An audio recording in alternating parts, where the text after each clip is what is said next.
Hello learners, আজকের ভিডিওতে আমি কথা বলবো ইমেল রাইটিং নিয়ে বিস্তারিতভাবে। এই ভিডিওতে যা যা থাকছে তা হলো ইমেল রাইটিং কী বা কাকে বলে, কত রকমের ইমেল রাইটিং হয়, এর কী কী অংশ থাকে ইমেল রাইটিংয়ের ফরম্যাট, এবং শেষে কিছু এক্সাম্পল কীভাবে লিখতে হয় তা সহ।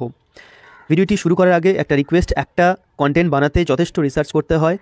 পিডিএফ করা, তার কিভাবে প্রেজেন্টেশন হবে, রেকর্ড করা, এডিট করা, আপলোড করা, থাম্বনেল বানানো, এই প্রচণ্ড অনেক কিছু প্রসেস থাকে। এটা অফলাইন পড়ানোর মতো নয় যে এখানে যা তা করে পড়িয়ে দিলে হবে।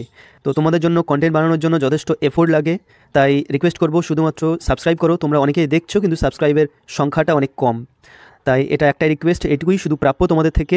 এটা করলে আমরা ইন্সপায়ার হই ভিডিও আরও আনতে। আরেকটা খুব ইম্পর্টেন্ট কথা, যেটা হলো কি, এখন বর্তমানে যে সময় প্রত্যেকটা জিনিস শর্ট হয়ে আসছে, মানুষের টেম্পারামেন্ট, মানুষের রুচি খুব, ধৈর্য খুব কম, টেম্পোরারি হয়ে আসছে। অর্থাৎ আমরা শর্টস বেশি দেখতে পছন্দ করছি, লং জিনিস কমে যাচ্ছে। যেমন ওয়ান ডে খেলার থেকে T20 খেলা বেশি আকর্ষণীয়, বেশি মানুষ দেখে। প্রত্যেকটা জিনিস, আগে সিনেমাও বড় বড় হতো, এখন সিনেমাও ছোট হয়ে আসছে, শর্ট ফিল্ম। তো প্রত্যেকটা জিনিস শর্ট হয়ে আসছে, সেক্ষেত্রে এডুকেশনের ক্ষেত্রেও বড় ভিডিও বা লং ভিডিও তোমরা অনেকেই দেখতে অনীহা প্রকাশ করে। তো এখানে আমার একটা কথা, যদি কিছু শিখতে চাও সেটা অল্প সময় হবে না। এটা কোনো এন্টারটেনমেন্ট নয়, সিনেমা নয় যে শুধু দেখে যাচ্ছ, এর উপর তোমার কোনো কিছু করার নেই। শুধু প্যাসিভ ওয়াচার, প্যাসিভ স্পেকটেটার্স এরকম নয়। এটা থিয়েটারের মতো দেখে বেরিয়ে গেলাম, আনন্দ নিলাম, ব্যাস শেষ, আমার কোনো কাজ নেই, আমি শুধু দেখে গেলাম। এটা এরকম জিনিস নয়। তাই এখানে তোমাকে পেশেন্স রাখতে হবে এবং লং ভিডিও বা লং ক্লাস এ থাকার মতো ধৈর্য নিয়ে বসতে হবে। এই মেন্টালিটি আগে আনা দরকার, তারপর তুমি শিখতে পারবে। So let's start without wasting any time. What is email? Email writing কী? ইমেল রাইটিং আর কিছুই নয়, এটা চিঠি লেখা। একদম ঠিক শুনেছ, চিঠি লেখা। তবে এখানে লেটার রাইটিং বলছি না, কেন? কারণ এই চিঠিটা পাঠানো হচ্ছে মেল করে। অর্থাৎ ইমেলের মানে হচ্ছে ইলেকট্রনিক মেল। তার মানে এখানে ইলেকট্রনিক কিছু ডিভাইস, যেমন মোবাইল বা কম্পিউটার, এর মাধ্যমে আমি চিঠিটা সেন্ড করছি, তাই এটা হয়ে যাচ্ছে ইলেকট্রনিক মেল। এটা সবচেয়ে দ্রুত এবং চিপেস্ট, মানে সবচেয়ে কম খরচে কমিউনিকেশন করার একটা পদ্ধতি। Exchange of many things like information, এই ইমেলের মাধ্যমে বিভিন্ন জিনিস এক্সচেঞ্জ করা হয়, কোনো তথ্য, কোনো ছবি বা pictures, statistical data, diagram and letters, যেটা আমরা শিখব। এত কিছু ইমেলের মাধ্যমে সেন্ড করা যায়, তার মধ্যে অন্যতম একটি হচ্ছে লেটার, আর সেটাই আমাদের পরীক্ষায় আসে, এটাই শিখতে হবে কীভাবে করতে হয়। এবার দেখব ইমেল কত রকমের হয়। ইমেল সাধারণত 3 রকমের, 3 টাইপস। কী কী? সেমি ফর্মাল, ফর্মাল আর ইনফর্মাল। এবার আমরা বিস্তারিত দেখে নেব একটু এগুলো কী কী। সেমি ফর্মাল মানে কি? An email written for a colleague or teammate within a project. অর্থাৎ তুমি কোনো অফিসে বা কোনো ইনস্টিটিউশনের সাথে যুক্ত আছো, আরও যারা কাজ করে, তোমাকে তাদেরকে যদি ইমেল পাঠাতে হয় সেই রকম কলিগ বা টিমমেট, তাহলে সেটা হবে সেমি ফর্মাল। পুরোপুরি ফর্মাল নয়, পুরোপুরি ইনফর্মালও নয়। The language used is simple, friendly and casual with modesty and dignity. ল্যাঙ্গুয়েজটা সাদামাটা হবে, ফ্রেন্ডলি হবে, কিন্তু ডিগনিটি থাকতে হবে, মর্যাদাপূর্ণ হতে হবে। এরপর আসছে formal email for business communication to companies. বিভিন্ন কোম্পানির তরফ থেকে বিভিন্ন কোম্পানিকে বা সিইওকে ইমেল করতে হয়, এমপ্লয়িদেরকে ইমেল করতে হয়, বা inviting famous person. For example, কোনো একটা দামি ব্র্যান্ড, তারা কোনো একটা খেলোয়াড়কে ইনভাইট করবে, তাদের ব্র্যান্ড অ্যাম্বাসাডার হওয়ার জন্য ইনভাইট করবে ইমেলের মাধ্যমে, বা কোনো কিছু একটা অ্যাড দেওয়ার জন্য ইমেলের মাধ্যমে তাকে বলবে, সেটাও ইমেলটাও হবে ফর্মাল ইমেল। তারপর কি, গভর্নমেন্ট ডিপার্টমেন্টসের বিভিন্ন দপ্তরে ইমেল রাইটিং লেখা হয়। স্কুল অথরিটিস, একজন টিচার আরেকজন টিচারকে লিখতে পারে, বিভিন্ন পড়াশোনা বিষয়ক, আর any other official matters to company head, বিভিন্ন রকমের পারপাসে ইমেল করা হয়। এরপর আছে ইনফর্মাল। ইনফর্মাল তো বুঝতেই পারছো, ইনফর্মাল লেটার যেমন হয়। An informal email is written to relatives, আত্মীয়দেরকে, ফ্যামিলি অর ফ্রেন্ডসদেরকে। There are no particular rules for informal email writing, a person can use any language of his or her choice. বন্ধুবান্ধব বা নিজেদের আত্মীয়দের মধ্যে email writing, এটা informal, এখানে একটু শিথিল হওয়া যায় ল্যাঙ্গুয়েজের দিক থেকে। তো এই হচ্ছে ইমেলের টাইপ। এবার তোমাদের জানতে হবে ইমেলের ফরম্যাট, একটা পারফেক্ট ফরম্যাট। এটাই তোমাদের এক্সামের ক্ষেত্রে খুবই ইম্পর্টেন্ট। ফরম্যাট ঠিকঠাক না হলে মার্কস পাবে না। একদম ইমেলের প্রথমে যেটা থাকছে সেটা হচ্ছে ফ্রম, অর্থাৎ যে লিখছে, your email ID, you are the writer, you are sender of email, you have to give your address email ID at first, from. Next আছে to, here you have to write the receiver's email ID. প্রথমে কার থেকে যাচ্ছে তার email ID, তারপর আছে কে receive করবে তার ইমেল আইডি। তারপর দুটো জিনিস দেখতে পাচ্ছ, সিসি অ্যান্ড বিসিসি। এটা তোমাদের এক্সামে না লিখলেও চলবে। এই সিসি মানে হচ্ছে কার্বন কপি, বিসিসি মানে ব্লাইন্ড কার্বন কপি। এর মধ্যে ডিফারেন্স কি? Other individuals receiving the same mails with visible IDs. এখানে কি হয়, একটা সেম ইমেল বারবার না লিখে যদি 50 জন বা 20 জন 40 জনকে পাঠানো হয়, সেক্ষেত্রে আমরা যদি ইচ্ছা করি যে আরও সবাই দেখতে পাবে কে কে রিসিভ করছে, তখন হবে সিসি, এটা লিখতে হয়। এটা ইমেল যখন লেখা হবে অলরেডি এটা জেনারেট হয় জিমেল অ্যাকাউন্টে গেলে, তোমাকে পরীক্ষার হলে এটা লিখতে হবে না। আর বিসিসি কি, যদি আমি সেই একই ব্যাপার একটা ইমেল অনেকজনকে পাঠাবো, কিন্তু এখানে আমি কি চাইবো যে একজন আরেকজনকে জানবে না যে এটা আর কে রিসিভ করলো, ইনভিজিবল থাকবে তার কাছে, আমি যে পেলাম আমি জানবো না আর কাকে ওটা পাঠানো হয়েছে। এইটা হচ্ছে ব্লাইন্ড কার্বন কপি। আর এটা যদি সবাই জানতে পারে যে আর কে রিসিভ করেছে, তখন সেটা হবে কার্বন কপি অর্থাৎ সিসি। পরীক্ষার হলে এই দুটো জিনিস তোমাকে না লিখলেও চলবে, এটা অটোমেটিক্যালি ইমেলে যখন ইলেকট্রনিক ডিভাইসে তুমি যাবে তখন জেনারেট হয়, সেটা আমি দেখিয়ে দিচ্ছি। তাহলে ফরম্যাটের মধ্যে আমরা প্রথমে কি দেখলাম, কার থেকে প্রথমে যাচ্ছে তার ইমেল আইডি, তারপর কে রিসিভ করছে তার ইমেল আইডি, তারপর এই দুটো মেনশন করতে হবে না যদি না সবাইকে পাঠানো হয়, একটা ইমেল মাল্টিপল টাইমসে পাঠানো হয়। তারপর আসে সাবজেক্ট ম্যাটার, অর্থাৎ তুমি কি টপিকে লিখছো। এটা ফর্মাল লেটার লিখতে হলেও সাবজেক্ট লিখতে হয় যেরকম, ঠিক সেই রকম সাবজেক্ট কী বিষয় লিখছো, এটা কীভাবে লিখবে। হোয়াট ইজ ইট ফর, অর্থাৎ কী কারণে লিখছো সেটা এখানে বলবে। যেমন এখানে কয়েকটা এক্সাম্পল দেওয়া রয়েছে, রিজার্ভেশন ফর রুম, তুমি রুম রিজার্ভ করবে তার জন্য ইমেল পাঠাচ্ছ, বা কংগ্রাচুলেশন ফর সাকসেস, তুমি কাউকে সাকসেস পেয়েছে তাকে কংগ্রাচুলেট করছো ইমেলের মাধ্যমে, বা ইনক্রিজিং বুক, কোনো কাউকে লাইব্রেরিতে বই ইনক্রিজ করা, এগুলো কিন্তু সব প্রিভিয়াস ইয়ারে তোমাদের আসার টপিক থেকে সাবজেক্টগুলো নিয়েছি। ফর রিপ্লেসমেন্ট, কোনো একটা কিছু প্রবলেম হয়েছে তুমি পারচেস করেছো, সেটা প্রবলেমের জন্য তুমি রিপ্লেস করতে সেই কোম্পানির মালিককে বা কোম্পানির ওনারকে ইমেল করে রিকোয়েস্ট করছো রিপ্লেস করার জন্য, রিটার্ন করার জন্য। তারপর হতে পারে কোনো সার্ভিস অফার বা irregular clearance of garbage, rash driving, complain of theft, কিছু চুরি হয়েছে কোনো এলাকাতে বা কোনো বাড়িতে, সেই বিষয়ে কোনো পুলিশকে ইমেলের মাধ্যমে তুমি এটা কমপ্লেন করছো বা জানাচ্ছ। তো এইরকমভাবে টপিকটা দিতে হবে বা সাবজেক্ট ম্যাটার। এরপর ফরম্যাটের মধ্যে যেটা আসে সেটা হচ্ছে ডেট, খুবই ইম্পর্টেন্ট জিনিস। এটা কি, ডেটটা কিন্তু এই ফরম্যাটে দিতে হবে, 24 ফেব্রুয়ারি 2024 এইভাবে দেবে, একটা কমা ফেব্রুয়ারি মাস এই নামটা লেখার পর। অনেক সময় আমরা লিখি কি এইভাবে ডেটটা লেখার চেষ্টা করি, কিন্তু এটা রং প্রসেস, এটা লিখবে না এখানে। এরপর আছে স্যালুটেশন, কিভাবে সম্বোধন করতে হয়, ডিয়ার বা respected sir, madam, principal, manager, এটা ফর্মাল এর ক্ষেত্রে, ফর্মাল ইমেল রাইটিংয়ের ক্ষেত্রে, বা ইনফর্মাল হলে রিলেটিভ বা আত্মীয় বন্ধু এদের ক্ষেত্রে কীভাবে স্যালুটেশন করবে, ডিয়ার ফাদার, বাবার কাছে লিখতে হলে dear brother, sister, uncle, informal সিচুয়েশনে এভাবে। নেক্সট আছে বডি, মেইন বডি, এবার তুমি কম্পোজ করবে ইমেলটা, কী বিষয়ে তুমি লিখছো, সাবজেক্ট ম্যাটারটা জানাতে হবে। তো এটা বেশ কিছুটা লাইন এখানে লিখতে হবে। তারপর ক্লোজিং, এখানে ক্লোজিং বলে লিখতে হবে না, এটা তুমি কি লিখবে, থ্যাঙ্কিং ইউ। তো ক্লোজিং কীভাবে করতে হয়, থ্যাঙ্কিং ইউ এটা বলে ইয়োর সিনসিয়ারলি বা ইয়োর ফেথফুলি, এটা ফর্মাল সিচুয়েশনের ক্ষেত্রে। আর ইনফর্মালের ক্ষেত্রে কী লিখতে হবে, yours ever, yours affectionately, yours loving son, daughter, brother, etcetera, এটা ইনফর্মাল ইমেল রাইটিংয়ের ক্ষেত্রে। এরপর শেষে থাকছে সিগনেচার, অর্থাৎ সেন্ডার্স নেম, যে লিখছে তার নাম, ডেজিগনেশন মানে পোস্ট, তারপর আছে অ্যাড্রেস, কন্ট্যাক্ট ডিটেলস, এটা ফর্মাল।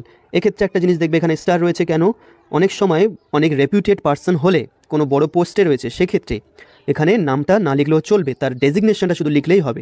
নিচে এক্সাম্পল রয়েছে দেখে নেবে। আর ইনফর্মালের ক্ষেত্রে কি লিখবে, only your name without surname, এখানে সারনেম দিতে হবে না, শুধুমাত্র তোমার নামটাই লিখবে। যেমন রাজীব সর্দার হলে অনলি রাজীব লিখবে। ফর এক্সাম্পল সৃজা হালদার, তোমার নাম, তোমার পোস্ট বা ডেজিগনেশন কি, স্টুডেন্ট, সেক্রেটারি হিসেবে তুমি লিখছো, কলেজের নাম, কোন কলেজের সেক্রেটারি স্টুডেন্ট সেটা লিখবে, তারপর চাম্পাহাটি কলেজটা কোথায় অবস্থিত সেটা লিখবে, এরপর তোমার কন্ট্যাক্ট ডিটেলস। তো এটা হচ্ছে ফর্মাল সিচুয়েশনে। বা ফর্মাল সিচুয়েশনে বললাম অনেক বেশি রেপুটেড পার্সন হলে, হাই পোস্টের ব্যক্তি হলে নামটা না লিখলেও চলে, তার ডেজিগনেশন লিখবে, ব্রাঞ্চ ম্যানেজার, অর্থাৎ তার পোস্ট কি, কোন ব্যাংকের ম্যানেজার, পাঞ্জাব ন্যাশনাল, সেটা কোথায় ব্রাঞ্চ, বারুইপুর, এইভাবে ক্লোজিং করতে হয়। এতক্ষণ ধরে আমরা যে ফরম্যাটটা দেখলাম সেটা in short, in a nutshell একবার দেখে নাও। ফ্রম প্রথমে থাকছে কার থেকে যাচ্ছে ইমেলটা, সেন্ডার্স ইমেল অ্যাড্রেস, তারপর থাকছে টু, এটা লিখতে হবে এভাবে, রেসিপিয়েন্টস অ্যাড্রেস ইমেল অ্যাড্রেস, এখানে যে ইমেলটা পাচ্ছে তার ইমেল অ্যাড্রেস দিতে হবে, তারপর সাবজেক্ট বলে লিখবে, সাবজেক্টটা ইন ব্রিফলি এটা মেনশন করবে কী বিষয়ে তুমি ইমেলটা লিখছো, তারপর দেবে ডেট, ডেটের পার্টিকুলার একটা ফরম্যাট রয়েছে দেখিয়ে দিয়েছি, তারপর থাকছে ডিয়ার স্যার বা ম্যাডাম, অর্থাৎ স্যালুটেশন কী বলে সম্বোধন করে লিখছি। এরপর মেন বডি, মেন বডিতে কী লিখবে, কীভাবে লিখবে, compose your email message here, এখানে ইমেল কী বিষয়ে লিখছো সেটা ডিটেলসে লিখতে হবে, এখানে ক্লিয়ারলি এবং শর্টে লিখতে হবে, পোলাইট ম্যানারে লিখতে হবে, এবং address the main points or concerns providing necessary details, আলতু ফালতু না বকে প্রয়োজনীয় জিনিসটার বিষয়ে কথা বলতে হবে। এরপর থ্যাঙ্কিং ইউ অর্থাৎ সাবস্ক্রিপশন এন্ডিং করতে হবে, তারপর নিজের নাম, নিজের পোস্ট, কোন ডেজিগনেশন সেটা, এবং কোন অর্গানাইজেশন, স্কুল, অর্গানাইজেশন, প্রতিষ্ঠান যার হয়ে তুমি লিখছো সেটা লিখবে, কন্ট্যাক্ট নাম্বার দিতে হবে। এই হচ্ছে শর্টে ফরম্যাটটা। তোমরা এই পুরো পিডিএফটা পেয়ে যাবে টেলিগ্রামে, আমি প্রোভাইড করে দেবো, ভিডিওটি দেখার পর লিঙ্কে ক্লিক করে টেলিগ্রামে জয়েন হয়ে যাবে। এতক্ষণ ধরে আমরা জানলাম কি ইমেল রাইটিং কী, সেটা হচ্ছে ইলেকট্রনিক মেল। ইমেল রাইটিং ক রকমের, 3 রকম, সেমি ফর্মাল, ফর্মাল, ইনফর্মাল। এরপর জানলাম একটা ডিটেলস ফরম্যাট কীভাবে কী লিখতে হয়। এরপর গত বছরে আসা ইমেল রাইটিংয়ের এক্সাম্পল সহ ভালো করে ক্লিয়ারলি বুঝে নাও, এটা লিখতে পারো বা স্ক্রিনশট নিতে পারো বা পিডিএফ ডাউনলোড করে প্রিন্ট আউট করতে পারো এবং বুঝে নাও কীভাবে লিখতে হচ্ছে। প্রথমে রয়েছে right an email to the manager of A reputed hotel in Digha to make a reservation of 2 rooms. দীঘার একটা হোটেলের ম্যানেজারের কাছে চিঠি লিখতে হবে 2টো রুম রিজার্ভ করার জন্য, আগে থেকে বুক করার জন্য। এটা ডিরেক্টলি দীঘা আসেনি, দিল্লি বা অন্য কোনো জায়গা বলে দিয়েছিল, তোমাদের পরীক্ষাতে এসেছিল 2 বছর 2020 2022, অর্থাৎ এই ধরনের ইমেল তোমাদের আসবে, এটা ভালো করে দেখে নাও। প্রথমে আছে কি ফ্রম, এখানে আমি নিজের মতো দিয়েছি rajesh2020@gmail.com। gmail.com তোমার এখানে ইমেল অ্যাড্রেসটা এভাবে নিজে থেকে লিখবে। এরপর আছে টু, অর্থাৎ কে রিসিভ করছে, আমার কার কাছে লিখছি আমি ইমেলটা, seabird@information.com, অর্থাৎ এটা ওখানকার একটা রেপিউটেড হোটেল সিবার্ড হোটেল, সেটার আমি ইমেলটা দিয়েছি। এটা অরিজিনাল ইমেল সিবার্ড হোটেলের, আমি সিবার্ড হোটেলটা নিজে দেখেছি, ওখানে গিয়েছিলাম দীঘা, সেটা থেকেই লিখছি। খুবই লাক্সারিয়াস একটা হোটেল। এরপর থাকছে কি সাবজেক্ট ম্যাটার, কী বিষয়ে আমি লিখছি ইমেলটা, reservation request for 2 rooms at বলে হোটেলের নাম, সিবার্ড হোটেলে 2টো রুম রিজার্ভ করার জন্য অনুরোধ, এইটা হচ্ছে আমার সাবজেক্ট ম্যাটার। এভাবে সহজে তোমার টপিকটা দেবে। এরপর থাকছে ডেট, কবে লিখছো তুমি, 25 ফেব্রুয়ারি 2024, বা যেদিন তুমি এক্সাম দিচ্ছ সেই দিনের ডেটটা দিতে পারো। এরপর আছে স্যালুটেশন, রেসপেক্টেড স্যার বা ম্যাডাম। এরপর ডিটেলসে বডিতে আমাকে জানাতে হবে আমার বক্তব্য কী, কেন আমি ইমেলটা লিখছি। এখানে একটা ইন্টারেস্টিং বিষয় তোমাদের হেল্পের জন্য আমি এটা লিখেছি, কমন একটা লাইন, যেটা তোমরা যে কোনো ফর্মাল ইমেলের ক্ষেত্রে এই লাইনটা ইউজ করতে পারো শুরুতে। সেটা কি, I hope this email finds you well, আমি আশা করছি আপনি যখন ইমেলটা পাচ্ছেন আপনি ভালো আছেন। মাই নেম ইজ বলে নিজের নামটা দেবে, and I am writing to enquire, এই যে ভার্বটা জায়গা থেকে বা চেঞ্জ হতে শুরু করবে, টু এনকোয়ার হতে পারে, টু কমপ্লেন হতে পারে, টু ইনভাইট হতে পারে, যে উদ্দেশ্যে তুমি লিখছো সেটা এই জায়গাটা শুধু চেঞ্জ হবে। আর প্রথমে এই লাইনটা বোল্ড করা অংশটা সবটাতে দিতে পারবে ফর্মাল এর ক্ষেত্রে, ফর্মাল ইমেলের ক্ষেত্রে। এবার কি, এখানে যে টপিক অনুযায়ী সেটা কি লিখেছি, enquire about the availability of 2 rooms, 2টো রুম এর অ্যাভেলেবিলিটি বা পাওয়া যাবে কিনা সেই বিষয়ে ইনকোয়ার করার জন্য, at your reputed hotel for the following dates, এই নিম্নলিখিত ডেটগুলোতে রুম পাওয়ার জন্য। প্রথমে আছে চেক ইন ডেট, অর্থাৎ যেদিন তুমি হোটেলে গিয়ে রুমটা বুক করছো, রুম নেবে, সেটা চেক ইন বলে এখানে একটা ডেট মেনশন করবে। তারপর আছে চেক আউট ডেট, যেদিন হোটেল রুম ছেড়ে দিয়ে চলে আসছি সেটা চেক আউট, তো সেখানে একটা ডেট দেবে।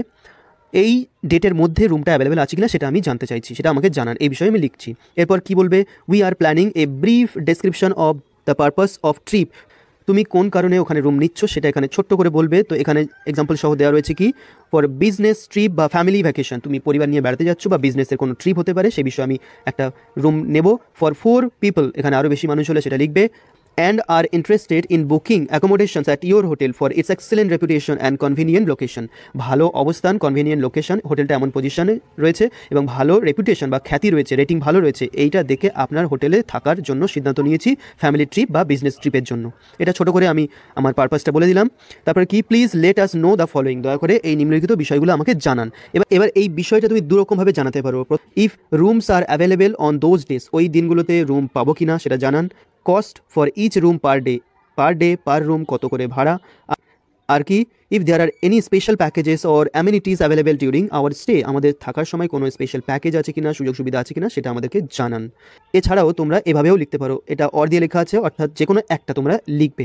Could you kindly confirm the availability of the requested rooms for the specified dates, নির্দিষ্ট ডেটগুলোতে আমাদের রুম আছে কিনা এই বিষয়ে কনফার্ম করতে পারবেন কি, এটা জানান।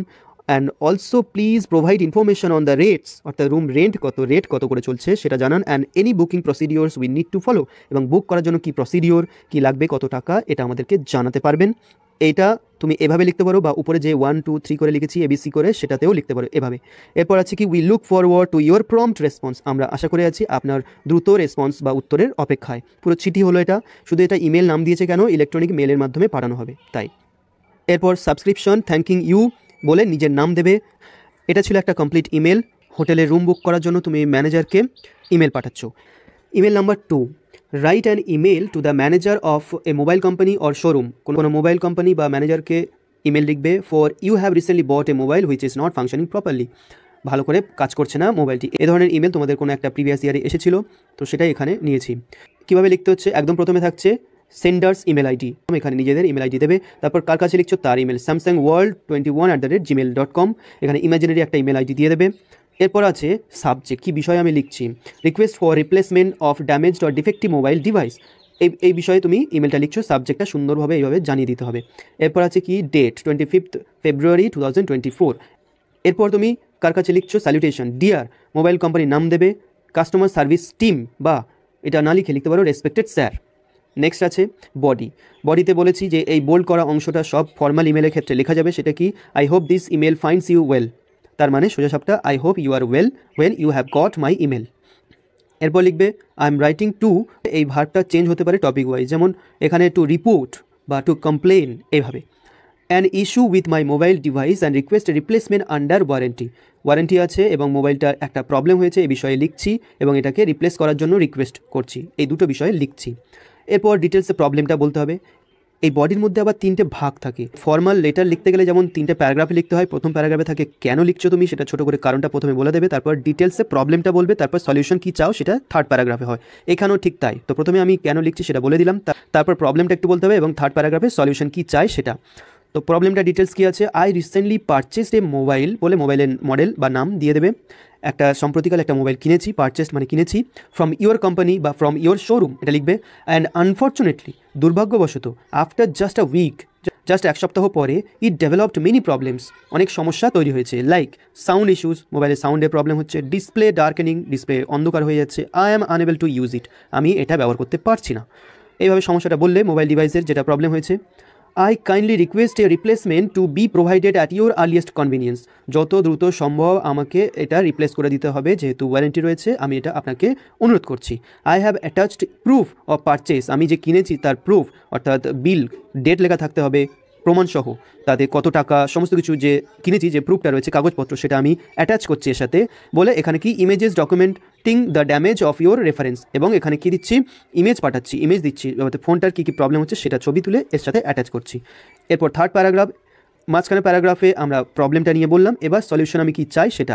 Please inform the procedure in the replacement process and the documents needed, কী কী ডকুমেন্টস লাগবে এবং রিপ্লেসমেন্ট প্রসিডিওর কী সেটা আমাকে জানান। I look forward to your prompt response. এরপর subscription, thanking you, your sincerely বলে তোমার নিজের নাম লিখবে, তারপর তোমার কন্ট্যাক্ট ইনফরমেশন লিখবে অর্থাৎ নাম্বার। এরপর স্যাম্পল নাম্বার 3 কী লেখা আছে, এটাও প্রিভিয়াস ইয়ারে এসেছিল। প্রশ্নটা প্রথমে দেখে নাও, email to college librarian for increasing number of prescribed books copies, অর্থাৎ তোমাদের যে প্রেসক্রাইবড করা সিলেবাসে যে বইগুলো রয়েছে সেটার সংখ্যা কলেজে কম আছে, সেটাকে ইনক্রিজ করার জন্য লাইব্রেরিয়ানকে ইমেল করবে। তো এর আনসারটা কীভাবে লিখতে হয়েছে দেখে নাও। সবচেয়ে প্রথমে থাকবে ফ্রম, অর্থাৎ তোমার নিজের, যার থেকে ইমেলটা যাচ্ছে। এখানে আমি ইমাজিনারি একটা ইমেল আইডি দিয়েছি, rimpasaha20@gmail.com, তোমরা নিজেদের ইমেল অ্যাড্রেসটা এখানে দিতে পারো। তারপর আছে কি টু, কার কাছে আমি লিখছি, অনিন্দিতা মৈত্রী 764@gmail.com। তারপর আছে কি সাবজেক্ট, কী বিষয় আমি লিখছি ছোটো করে বলতে হবে, রিকোয়েস্ট, আমি অনুরোধ করছি, for increase in number of prescribed books copies, একদম সোজাসাপটা পুরো ডিটেলসেই আমি বিষয়টা লিখছি। 3টে যে স্পেসিমেন ইমেল এখানে দেখিয়েছি, প্রত্যেকটা সাবজেক্ট এবং ফরম্যাট কীভাবে লেখা হচ্ছে পরিষ্কারভাবে তোমরা দেখে নাও, আশা করছি তোমরা আইডিয়া তৈরি হবে কীভাবে লিখতে হয়। এরপর আছে স্যালুটেশন, ডিয়ার ম্যাম বা রেসপেক্টেড ম্যাম বা স্যার বলবে। তারপর যে লাইনটা সবটার ক্ষেত্রে দেওয়া যায় ফর্মালের আমি বলেছি সেটাই এখানে বোল্ড করে বলা আছে, I hope this email finds you well, এই লাইনটা পুরো মুখস্থ করে নেবে। আই এম এ স্টুডেন্ট, আমি একজন ছাত্র বা ছাত্রী, অ্যাট ইয়োর কলেজ বা ইউনিভার্সিটি সেটা মেনশন করবে। Currently enroll in your course আর প্রোগ্রাম, অর্থাৎ এনরোল ইন বলে তুমি তোমার কোর্স লিখবে, তুমি বিএ পড়ছো না বিএসসি বা বিকম না কি পড়ছো সেটা বলবে সেই প্রোগ্রাম। তা আই এম রাইটিং টু, আমি লিখছি, টু ব্রিং, এই জায়গাটাতে বললাম টপিক ওয়াইজ চেঞ্জ হবে, to invite, to complain, to request, to book, to bring. I am writing to bring to your attention a matter concerning the availability of prescribed books in the library, অর্থাৎ আমি এই ইমেলটি লিখছি আপনার কাছে একটি বিষয় নজরে আনার জন্য, সেটা কি আমাদের লাইব্রেরিতে যে বইয়ের অ্যাভেলেবিলিটি রয়েছে সেটা কম, সেই বিষয়ে এটা লিখছি। তো এটা গেল প্রথম প্যারাগ্রাফ, কেন লিখছো সেটা ছোটো করে বলা হলো। তারপর প্রবলেমটা কী সেটা ডিটেলসে বলতে হবে মাঝখানে প্যারাগ্রাফে। অ্যাজ এ স্টুডেন্ট, ছাত্র হিসেবে বা ছাত্রী হিসেবে, I frequently rely on the library resources for my studies, আমি অনেক সময় আমার পড়াশোনার জন্য লাইব্রেরির বইয়ের উপরে নির্ভর করে থাকি। হাউএভার, যাই হোক, আই হ্যাভ নোটিসড, আমি এটা দেখেছি, that there is often a shortage of copies for some of the prescribed books, অনেক সময় যে বলা আমাদের সিলেবাসের বই তার সংখ্যাটা অনেক শর্টেজ কম পড়ছে, particularly for popular and high demand titles, বিশেষ করে যেগুলো খুব বেশি চাহিদা আছে জনপ্রিয় বইগুলো কম পড়ে যাচ্ছে। This scarcity sometimes poses challenges for students trying to access the essential resources timely, সঠিক সময়ে প্রয়োজনীয় তথ্য পেতে স্টুডেন্টদের প্রবলেম হচ্ছে এ কারণে। Having more copies available would alleviate congestion and allow for a smoother borrowing process, অর্থাৎ যদি বেশি বই অ্যাভেলেবেল থাকে তাহলে সেটা কমিয়ে দেবে, অ্যালিভিয়েট মানে কমিয়ে দেওয়া, কনজেশন ভিড়, লাইব্রেরি রুমের মধ্যে ভিড় কমাবে এবং ছাত্রছাত্রীদেরকে আরও স্মুদার বদারিং, অর্থাৎ আমরা যে বই তুলবো লাইব্রেরি থেকে সেক্ষেত্রে আমাদের কোনো ঝামেলার মধ্যে যেতে হবে না, স্মুথলি কাজটা হবে। Untimely enhancing the overall learning experience for students, এবং স্টুডেন্টদের লার্নিং প্রসেসের মধ্যে যে দেরি হয় সেটাও এখন আর হবে না। এবার লাস্ট প্যারাগ্রাফ, তুমি কি সলিউশন চাইছো সেটা। Therefore, I request you to consider increasing the number of copies of the prescribed books. আমি অনুরোধ করছি আমাদের সিলেবাসে প্রেসক্রাইব করা যে বইগুলো সেগুলোর সংখ্যা বাড়ান, ইনক্রিজ মানে বাড়িয়ে দেওয়া, specially those in high demand, বিশেষ করে যেগুলো অনেক বেশি ডিম্যান্ড চাহিদা, to better accommodate the needs of the students, ছাত্রছাত্রীদের প্রয়োজনটা ভালোভাবে মেটানোর জন্য। I look forward to hearing from you in response to this matter, আমি আপনার থেকে এই বিষয়ে উত্তর শোনার জন্য অপেক্ষায় থাকলাম। তো এটা গেল পুরো বডি। এবার সাবস্ক্রিপশন বা ইমেলের ক্লোজিং, ইয়োর সিনসিয়ারলি বা ইয়োর ফেইথফুলি লিখবে, তারপর নিজের নাম এবং শেষে থাকবে ইয়োর কলেজ বা university ID or student number, contact number. So this was my effort to make you understand how to write email, to understand the topic better, and I hope you have been able to understand what is email and how to compose a good email with perfect format. If you are benefited, then do subscribe to my channel and also comment and share. Thank you so much.